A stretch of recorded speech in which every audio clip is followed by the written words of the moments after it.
ना नियोजन मिलेगा ना मुआवजा मिलेगा। चंपई सोरेन जी गए, उन्होंने महाराष्ट्र में बैठे अधिकारी को फोन लगाया, जब बात नहीं मानी इसी से कहा झारखंड की पुलिस को यहां से बाहर करिए, यहां के झारखंड के लोग इस कंपनी को सबक सिखा लेंगे। यह बोली होनी चाहिए मुख्यमंत्री की। चंपई सोरेन जी ने स्पष्ट कहा कि अगर ये कंपनी हमारी बात नहीं सुन रही है तो इसे यहां डीसी को उन्होंने सीधे निर्देश दिया हमारे सामने धनबाद डीसी को कि आप जितना भी झारखंड पुलिस यहां तैनात है सबको बाहर करिए।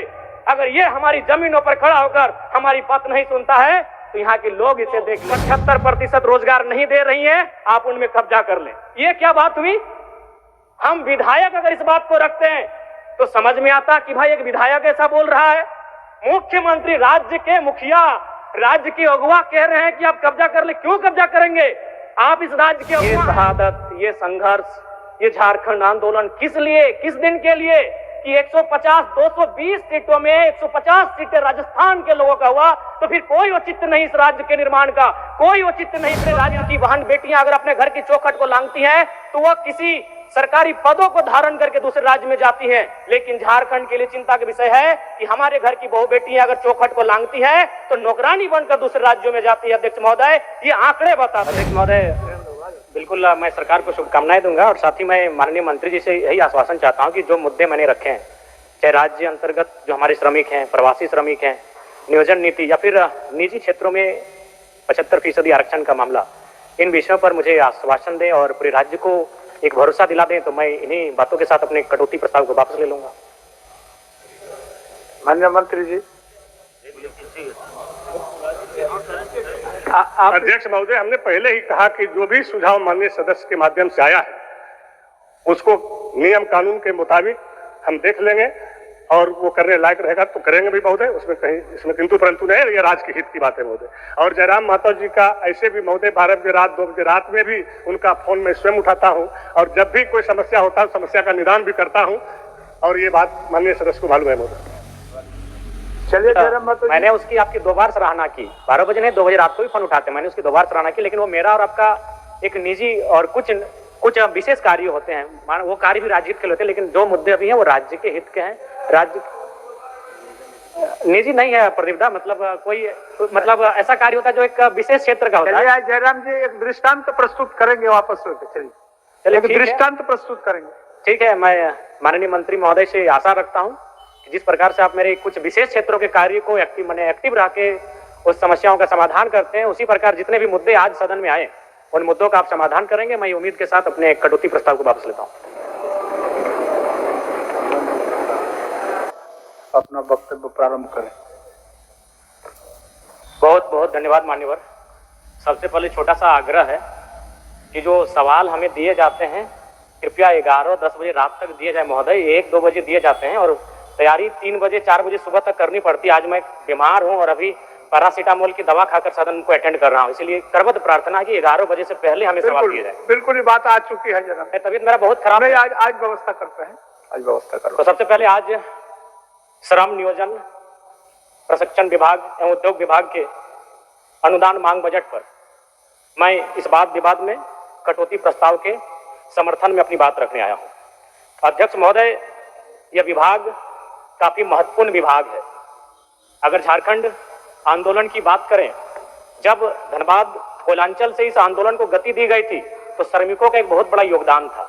लेकिन आज अगर मैं श्रमिकों की बात करूं, श्रमिक वे होते हैं जो अदृश्य नायक की तरह इस राज्य के निर्माण में अपनी भूमिका का निर्वहन करते हैं, चाहे वो विधानसभा के निर्माण की बात हो, सड़क पुल के निर्माण की बात हो या बगल में हाईकोर्ट के क्रिकेट स्टेडियम के निर्माण की बात हो। लेकिन जब हम उनकी सुविधा की बात करते हैं अध्यक्ष महोदय, तो हमें लगता है हमारे राज्य के पास उनके लिए कोई तैयारी नहीं। मैं बात कर रहा हूं हमारी दिहाड़ी मजदूरों की, सब्जी और फल विक्रेताओं की और उन हजारों टेम्पो चालकों की जो बिना किसी छुट्टी या सामाजिक सुरक्षा के झारखंड की अर्थव्यवस्था का चक्का घुमा रहे हैं। वर्तमान की स्थिति क्या है मान्यवर?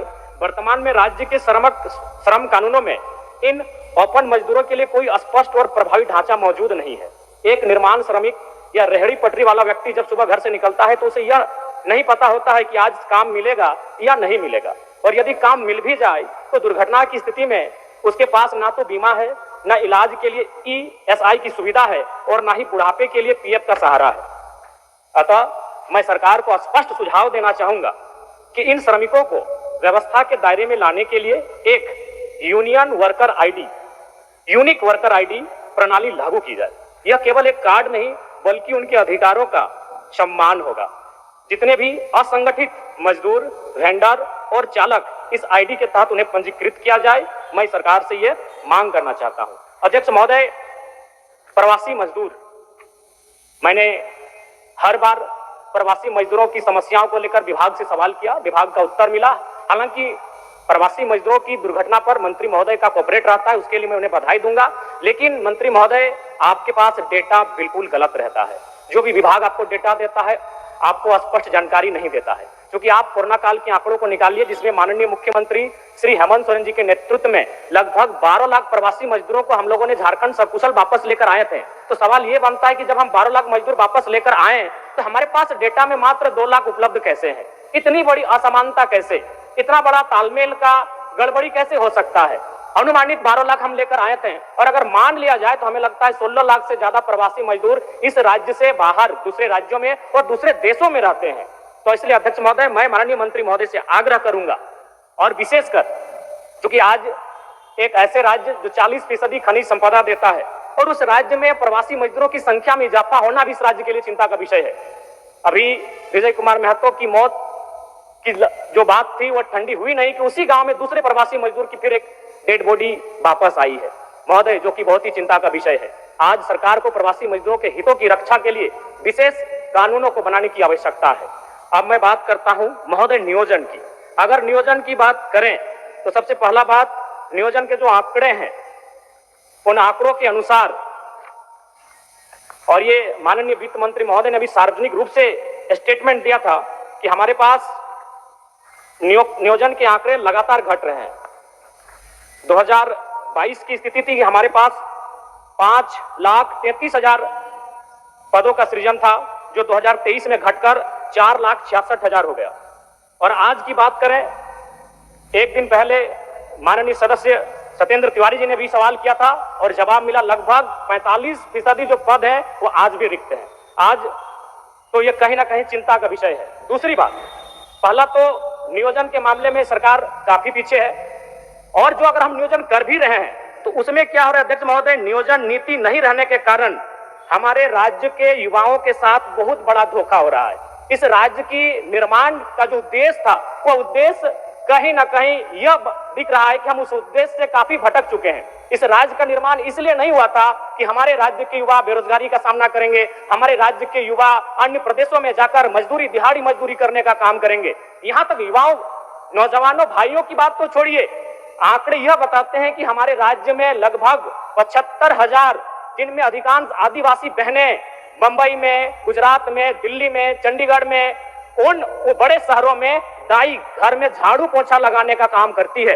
एक केरल राज्य है जहां की बहनें अगर अपने घर की चौखट को लांघती हैं तो वो डॉक्टर बनकर किसी राज्य में जाती हैं। दूसरे राज्य की बहन बेटियां अगर अपने घर की चौखट को लांघती हैं तो वह किसी सरकारी पदों को धारण करके दूसरे राज्य में जाती हैं। लेकिन झारखंड के लिए चिंता का विषय है कि हमारे घर की बहु बेटियां अगर चौखट को लांघती हैं तो नौकरानी बनकर दूसरे राज्यों में जाती है। अध्यक्ष महोदय, ये आंकड़े बताते हैं। इसलिए मैं कुछ आंकड़ों के माध्यम से बताना चाहूंगा। सीएचओ की नियुक्ति जिसमें 550 सीट था, 220 सीटें अनरिजर्व थी, जिनमें 150 तो राजस्थान से हुए। ये शहादत, ये संघर्ष, ये झारखंड आंदोलन किस लिए, किस दिन के लिए कि 220 सीटों में 150 सीटें राजस्थान के लोगों का हुआ, तो फिर कोई औचित्य नहीं इस राज्य के निर्माण का, कोई औचित्य नहीं विनोद बिहारी महतो, जयपाल सिंह मुंडा और दिसम गुरु शिबू सोरेन के आंदोलन का। आज इस राज्य के युवाओं के सपनों के साथ धोखा हो रहा है। अध्यक्ष महोदय, बातें यहीं नहीं रुक रही हैं। 2023 में पब्लिक प्रोसिक्यूटर में 113 पोस्ट हैं, जिनमें 72 सीटों में गैर झारखंडियों की नियुक्ति ली गई। गिरिडीह जिला में 2023 में 12 हाई स्कूल टीचर की बहाली ली गई, जिसमें 8 टीचर गैर झारखंड के थे। बोकारो जिला में उसी साल 13 हाई स्कूल टीचर की बहाली ली गई, जिसमें 9 बाहर के थे। 2022 में जेपीएससी के द्वारा 232 सीटों में 125 अनरिजर्व थे, जिसमें 82 गैर झारखंड के थे। अध्यक्ष महोदय, ये महज आंकड़े नहीं, इस राज्य की एक शर्मनाक स्थिति को बता रहा है कि हमारे पास क्या प्लानिंग है, हमारे पास क्या तरीके हैं कि हम इन चीजों को रोक सकें। 2024 में जेपीएससी के द्वारा 28 टाउन प्लानर की नियुक्ति हुई, जिसमें 17 गैर झारखंड के हैं। अध्यक्ष महोदय, ये बहुत ही चिंता का विषय है। यही नहीं, जेएसएससी के द्वारा 2023 में इलेक्ट्रॉनिक मैकेनिक्स के पद पर बहाली लिया गया, जिसमें 22 अनरिजर्व सीटों में 11 झारखंड से बाहर के थे। जेएसएससी के द्वारा 2023 में ड्राइंग प्रशिक्षण पदाधिकारी के पोस्ट पर नियुक्ति ली गई, जिसमें 43 अनरिजर्व सीटों में 22 गैर झारखंड के थे। 2023 में पुनः जेएसएससी के द्वारा फीटर की बहाली ली गई, जिसमें 91 अनरिजर्व सीटों में 24 गैर झारखंड के थे। 2023 में पुनः जेएसएससी के द्वारा वायरमैन की बहाली ली गई, जिसमें 5 अनरिजर्व सीटों में 4 गैर झारखंड के हुए। 2023 में जेएसएससी के द्वारा पुनः वेल्डर पोस्ट की बहाली ली गई और इस बार 46 अनरिजर्व सीटों में 16 गैर झारखंडों की नियुक्ति ली गई। 2023 में पुनः इलेक्ट्रीशियन के पद पर जेएसएससी के द्वारा बहाली लिया गया और इस बार 93 अनरिजर्व सीटों में 29 सीटें गैर झारखंडियों को गई। अध्यक्ष महोदय, जो कि चिंता का विषय है। अध्यक्ष महोदय, अब इसमें बात आता है भारत के संविधान का, भारत के कानूनों का, क्योंकि भारत का संविधान जो कि कहता है 16(2) हम धर्म, जाति, नस्ल, लिंग, वंश, जन्मस्थान या निवास स्थान के आधार पर सरकारी नौकरियों में भेदभाव नहीं कर सकते हैं। मैं भारत के संविधान का सम्मान करता हूं, लेकिन इसमें कहीं नहीं लिखा है कि हम भाषा के आधार पर भेदभाव नहीं कर सकते हैं। अध्यक्ष महोदय, राज्य सरकार को चाहिए कि जिला नहीं, अगर संभव हो तो प्रखंड में जाकर भाषा का चयन किया जाए और भाषा के आधार पर परीक्षा लिया जाए। भारत का संविधान कहीं आड़े नहीं आएगा, क्योंकि भारत का संविधान भाषा की बात नहीं करता है। भारत का संविधान धर्म, जाति, लिंग, नस्ल, जन्मस्थान और निवास स्थान की बात करता है। इसलिए अध्यक्ष महोदय, मैं सरकार को यह सुझाव देना चाहूंगा, अगर आपसे जिला स्तरीय नहीं हो पाता है तो आप प्रखंड में जाइए और वहां कौन सी भाषा बोली जाती है उस भाषा के आधार पर परीक्षा लीजिए। अध्यक्ष महोदय, मैं एक छोटा सा उदाहरण देता हूं।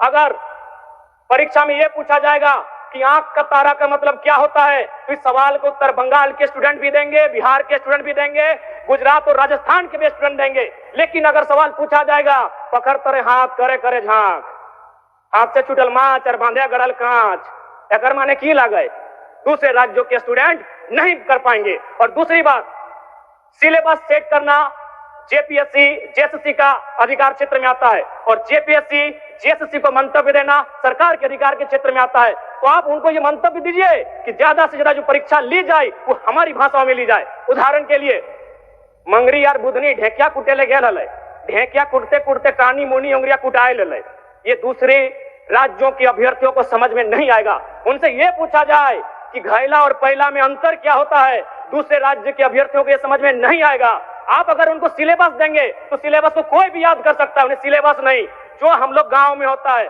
जो हमारी संस्कृति में होता है, जो हमारी परंपराओं में होता है, उनके आधार पर परीक्षाएं ली जाएं। और नहीं तो ये मैया सम्मान योजना की राशि मैं सराहना करता हूं सरकार की, लेकिन कब तक बांध के रखेगी हमारे नौजवानों को और हमारी उन माओं को जिनको आप 2,500 रुपए दे रहे हैं, लेकिन उन्हीं की बेटों और बेटी की नौकरियां जो 50,000, 70,000, 90,000 आप दूसरे राज्यों को बेचने का काम कर रहे हैं, ये कब तक बांध के रख पाएगी अध्यक्ष महोदय। इसलिए मैं सरकार को सीधा सुझाव देना चाहूंगा और विशेषकर चूंकि मेरी आयु कम है, मैं पहली बार सदन में आया हूं और मैं चाहूंगा कि विभागीय मंत्री के साथ साथ मैं संसदीय कार्य मंत्री का बहुत आदर करता हूं, मेरी इस बात को थोड़ा ध्यान से सुने मंत्री महोदय। क्या यह संभव है 60-40, आप उसे 60-40 के स्थान पर 60-20-20 कर दें। 60 यानी जो हमारा ओबीसी, एसटी, एससी और ईडब्ल्यूएस का रिजर्व कोटा है और 20 जनरल 1, जनरल 2। क्या ये, अभी मत कुछ कहिएगा क्योंकि मेरा लय मत खराब कीजिएगा, बीच में मैं आपसे जानना चाहूंगा क्या यह संभव है जनरल 1, जनरल 2। जनरल 1 में केवल झारखंड के जनरल होंगे और जनरल 2 में झारखंड के अलावा पूरे भारत वर्ष के जनरल सामान्य अभ्यर्थियों को मौका क्या दिया जा सकता है, क्या ये संभावनाएं हो सकती हैं, मैं माननीय संसदीय कार्य मंत्री के संज्ञान में ये देना चाहूंगा अध्यक्ष महोदय। इसलिए आज इस राज्य को अगर आवश्यकता है तो नियोजन नीति की आवश्यकता है। आज नियोजन नीति नहीं रहने के कारण हमारे राज्य के युवा पलायन कर रहे हैं, हमारे राज्य के युवा बेरोजगारी का सामना कर रहे हैं और कई अवसरों पर तो आत्महत्या तक का प्रयास कर रहे हैं। इसलिए अध्यक्ष महोदय, आज इस राज्य को आवश्यकता है, नियोजन विभाग के बजट पर बहस हो रही है, इस राज्य को नियोजन नीति की आवश्यकता है। मैं आपसे ये आग्रह करना चाहता हूं अध्यक्ष महोदय। अब मैं थोड़ा सा बात करना चाहता हूं निजी कंपनियों पर।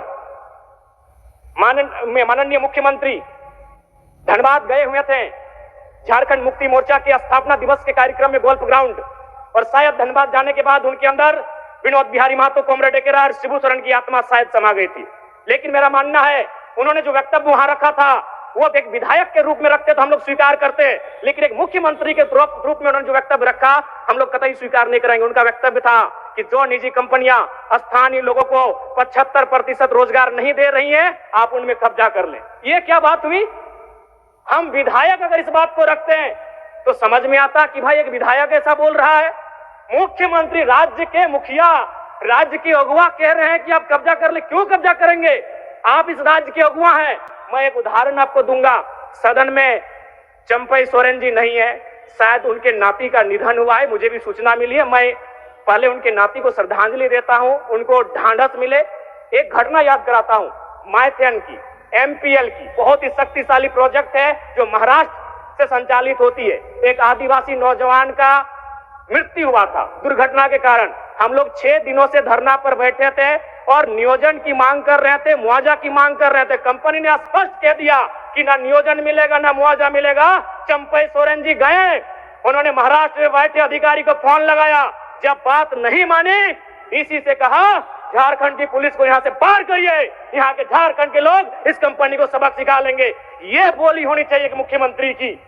चंपई सोरेन जी ने स्पष्ट कहा कि अगर ये कंपनी हमारी बात नहीं सुन रही है तो इसे यहाँ डीसी को उन्होंने सीधे निर्देश दिया हमारे सामने, धनबाद डीसी को, कि आप जितना भी झारखंड पुलिस यहाँ तैनात है सबको पार करिए। अगर ये हमारी जमीनों पर खड़ा होकर हमारी बात नहीं सुनता है तो यहाँ के लोग इसे देख लेंगे। इसलिए ये मुख्यमंत्री का बयान नहीं होना चाहिए कि आप कब्जा कर लें। मुख्यमंत्री का बयान ये होना चाहिए, अध्यक्ष महोदय, उनका नीति नियम बनाने का बयान होना चाहिए। आज पिछले 1.5 सालों से निजी कंपनियों में 75% के आरक्षण को न्यायालय में चुनौती दी गई है। किसने दिया है? Jharkhand small industry Adityapur small industry Kolhan और एक लघु उद्योग भारती। कहां के हैं पता करिए, सारे के सारे गैर झारखंडी हैं। तो क्या इनका मनोबल इतना बढ़ा देना चाहिए कि ये हमारे जो राज्य सरकार का निर्णय था कि स्थानीय युवाओं को 75% आरक्षण दिया जाएगा निजी कंपनियों में, उसके खिलाफ ये कोर्ट चले गए। और हमारी राज्य की सरकार आज क्या हो रहा है? अगर हम लोग कितने गंभीर हैं, 1 साल से ज्यादा हो चुका है इसको कोर्ट में चुनौती दिया हुआ। क्या राज्य सरकार का भी वर्तमान में उनके जो महाअधिवक्ता, माननीय सदस्य, ठीक है, एकदम माननीय सदस्य 1 मिनट और दे दीजिए, एक मिनट दे दीजिए अध्यक्ष महोदय। तो इसलिए मैं सबसे पहले आग्रह करूंगा कि जो राज्य में महाअधिवक्ता होते हैं, एडवोकेट जनरल, उनके नेतृत्व में 75% का जो आरक्षण है निजी कंपनियों में, उस पर सरकार का ध्यान हमेशा रहना चाहिए। दूसरी बात अध्यक्ष महोदय, बिल्कुल मैं आपका सम्मान करता हूं और बिल्कुल समय नहीं लूंगा। प्रवासी मजदूर जिनकी मृत्यु दूसरे राज्यों में या दूसरे देशों, विशेषकर दूसरे राज्यों में होती है, उनके सामने मृत्यु प्रमाण पत्र निर्माण में क्षेत्रीय बाध्यता आती है, जिसे समाप्त किया जाए।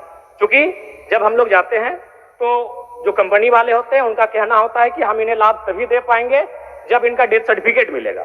जब डेथ सर्टिफिकेट बनाने की बात आती है तो ये हवाला दिया जाता है कि उसका डेथ तो राजस्थान में हुआ था, उसका डेथ तो महाराष्ट्र में हुआ था। अब वो परिवार दुख की हालत में राजस्थान का चक्कर काटे या महाराष्ट्र का चक्कर काटे या डेथ सर्टिफिकेट बनाए। इसलिए मैं चाहता हूं इस बाध्यता को समाप्त किया जाए। धन्यवाद।